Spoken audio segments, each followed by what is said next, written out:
როცა ჩვენ საუბრობთ ვახტანგზე როგორც მწერალზე და მთარგმნელზე, რა თქმა უნდა, ჩვენ მხედველობაში გვაქვს არაერთი თხზულება ლიტერატურული თუ სამეცნიერო, რომელიც მან თარგმნა სპარსულიდან ძირითადად და ასევე თარგმნა ზოგიერთი ნაწარმოები რუსულიდანაც.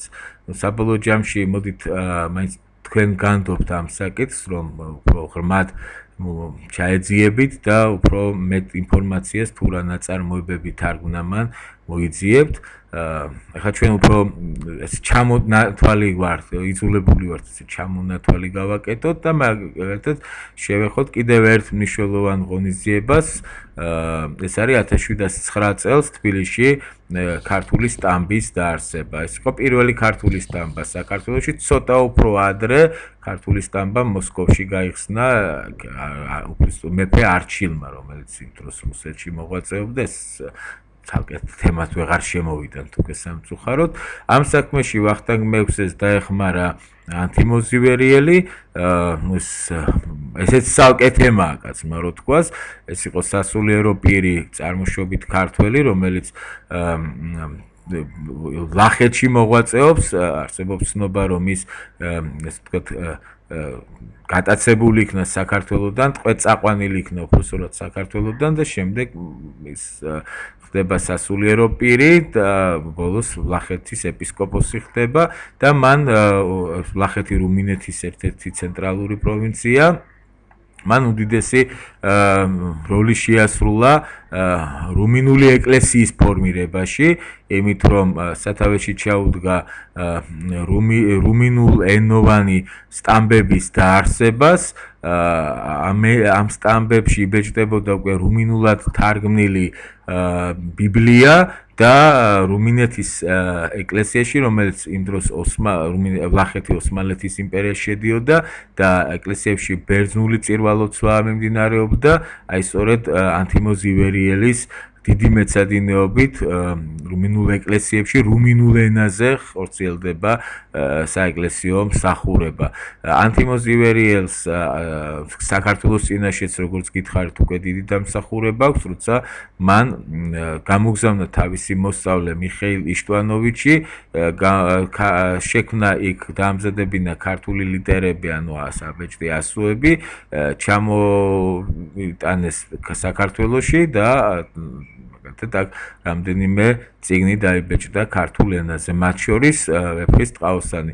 ვეფხისტ ტყაოსანი, რომელსაც თან წინ უძღვის სარედაქციო წერილი ვახტანგ მეექვსისა, რომელიც ითვლება ერთ-ერთ საფუძვლიან ანალიტიკურ წერილად, სადაც ძალიან ზუსტად არის განსაზღვრული ერთი ვეფხისტ ტყაოსნის მნიშვნელობა ქართული კულტურისათვის, მეორე ვეფხისტ ტყაოსნის ვთქვათ შოთა რუსთავ ვეფხისტ ტყაოსნის შინაარსის სწორი გააზრება. ამავე დროს მოღვაწეობს კიდევ ძალიან ცნობილი მოღვაწე, თვითონ ვახტანგის აღმზრდელი და ბიძა სულხან-საბა ორბელიანი. ყველა მიცით, რა თქმა უნდა, რომ მას უკავშირდება დიდაქტიკური ხასიათის იგავარაკები, ეს სიცრუისა კრებული და ამავე დროს ქართული ენის განმარტებითი ლექსიკონი, სიტყვის კონა და ასე შემდეგ. 1709 წელს გარდაიცვალა, ახლა ისე პოლიტიკა, 1709 წელს გარდაიცვალა გიორგი მე-11, ანუ აჯანყებულმა ავღანელებმა მოკლეს ისა. ქართლის მეფე ხდება მისი მომდევნო უმცროსი ძმა, ეს არის ქაიხოსრო და ქაიხოსროც ავღანეთში იქნება მოგლული. ასე თქვა 1711 წელს, ასე რომ ზედიზედ ორი მეფე ქართლისა ისე შეეწირა ავღანელებთან ომს, რომ ისინი ამ პერიოდში ყოველ შემთხვევაში ქართლში არ ყოფილან, არ უმეფიათ და წარმოადგენდნენ თქვათ ირანული ჯარის სარდლებს, რომლებიც ავღანეთს იპყრობდნენ.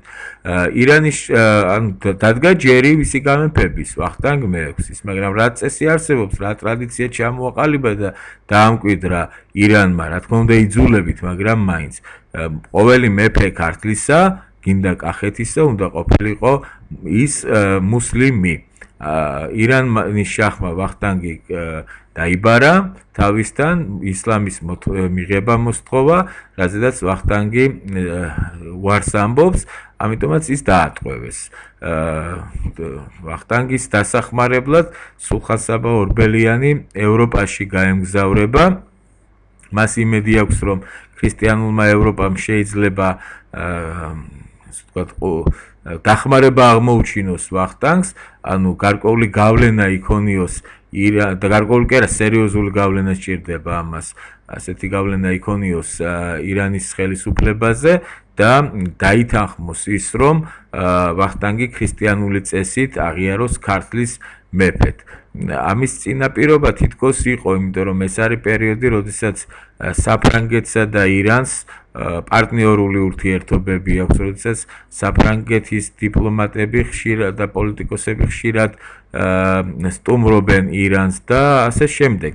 ამიტომაც როცა ლაპარაკობენ იმაზე, რომ თითქოს სამხედრო ძალით საფრანგეთი როგორ ვერ დაეხმარებოდა და ფუჭი იყო სულხან-საბას იმედი ესეთი დახმარების მიღწევისა, რა თქმა უნდა, ყოველ შემთხვევაში მე ვთქვათ სერიოზულად არ მიმაჩნია ეს არგუმენტი. სულხან-საბამ ჩვენზე უკეთესად იცოდა, რომ არავითარი ომი საფრანგეთსა და მის პრინციპში მოკავშირე ირანს შორის არ ატყდებოდა იმის გამო, რომ ვახტანგი გაენთავისუფლებინათ ირანელთა პატიმრობისგან.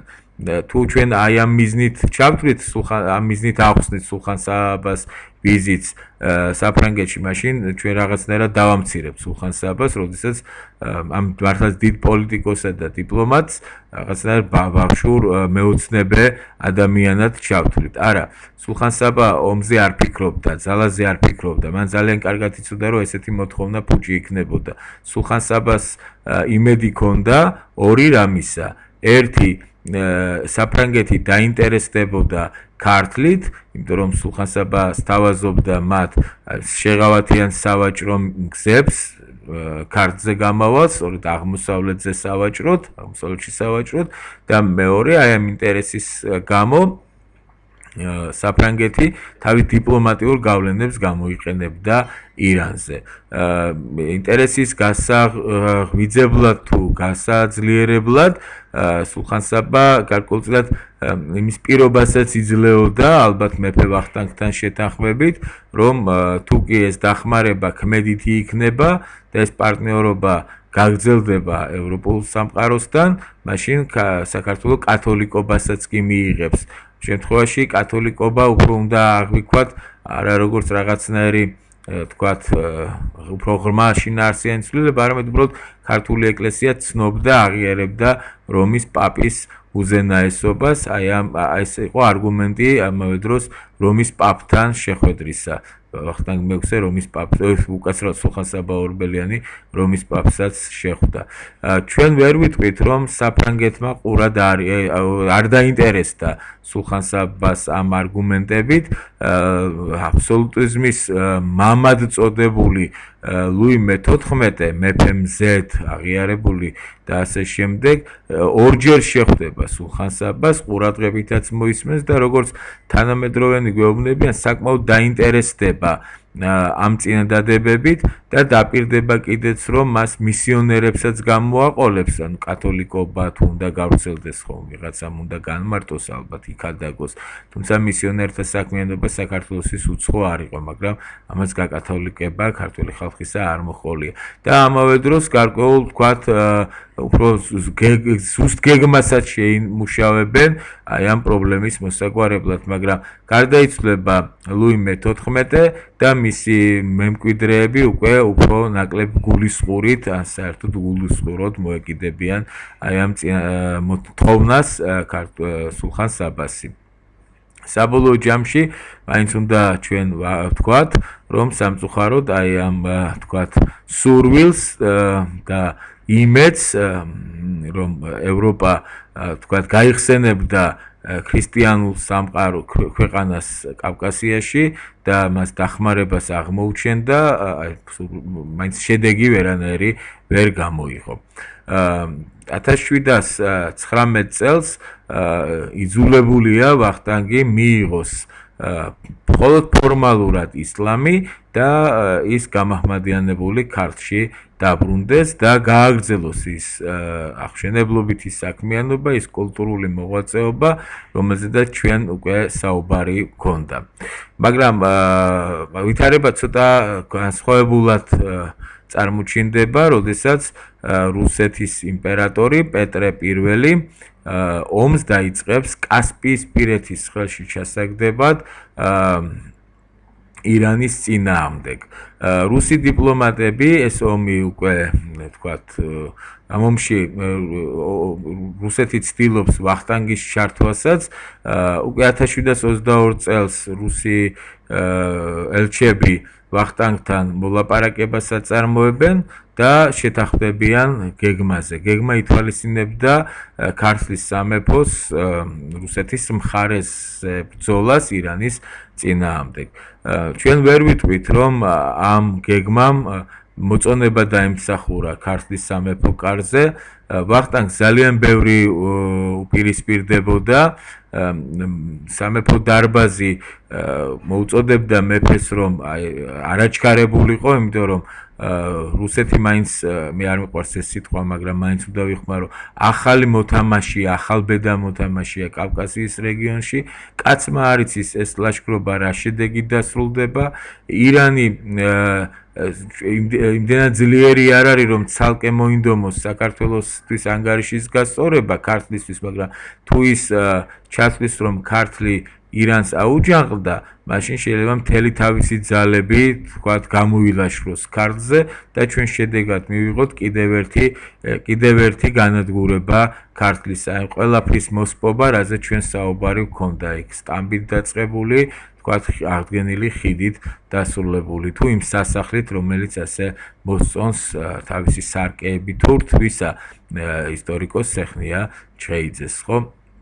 მეფე არ ითვალისწინებს ამ არგუმენტებს, არადა სავსებით ლოგიკურია ეს თქვათ რჩევა დარბაზისა და ასეთ გადაწყვეტილებას მიიღებს რუსეთთან ერთად, რომ განჯასთან ქართული ჯარი, სადაც ასევე სომხებიც არიან წარმოდგენილი, 40,000 კაციანი ჯარით ის დაელოდება პეტრე I-ს. რატომ? იმიტომ რომ პეტრე I ჩრდილოეთიდან მოდის, მან განჯამდე უნდა მოვიდეს, განჯასთან მას ქართული ლაშქარი დახვდება და ერთობლივი ძალით ირანში, არ ვიცი, ქვაზე აღარ დატოვებენ, მოკლედ. სამი თვე იყო ამ ოცნებებსა და ილუზიებში ვახტანგ მეექვსე, სამი თვის თავზე მან როგორღაც მოახერხა და გაიგო, რომ პეტრეს ეს ლაშქრობა შეუწყვეტია, მას ირანთან ზავიც გაუფორმებია და საერთოდ დავიწყებია მისი მოკავშირე, სამი თვე რო ელოდება 40,000 კაციანი ჯარით განჯასთან ვახტანგ მეექვსე, ანუ არც კი გახსენებია მისი არსებობა. ვახტანგის მდგომარეობა არის უკიდურესად მძიმე, ანუ გამოდის პირისპირ აჯანყებული ირანის წინააღმდეგ. რა თქმა უნდა, ირანი ვახტანგს არ აპატიებს. საბოლოო ჯამში ირანი ქართლს გადასცემს კახთა მეფეს კონსტანტინეს.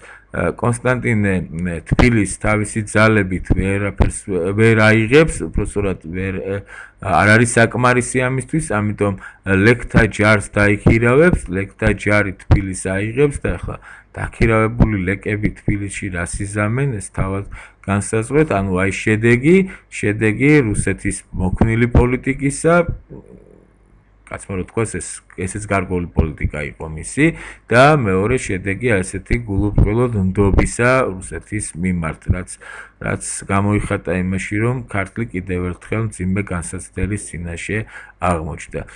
ვახტანგს ქართლში არ დაედგომილება, ის 1200 კაციანი ამალით, 1200 კაცი ჩათვალეთ, რომ არის ასე თქვათ, ყველა 1200 საუკეთესო, როგორ გითხრათ, სწავლული 1200 პროგრესულად მოაზროვნე ადამიანი, 1200 კაცი, რომელიც იმ კულტურულ ღონისძიებებში, რაზეც ჩვენ ვლაპარაკობთ ქართული კულტურის აღმავლობაზე, ქვეყნის აღმშენებლობაში, ყველაზე აქტიურ მონაწილეობას ღებულობდა. 1200 კაცი რუსეთში გადაიხვეწა, ბევრი მათგანი საბოლოოდ იქვე დარჩა, ისე როგორც მათი შთამომავლები. ხოლო 1724 წელს რუსეთმა და თურქეთმა ხელშეკრულება გააფორმეს ერთმანეთთან, რითაც რუსეთმა აღმოსავლეთ საქართველო ოსმალეთს უბოძა.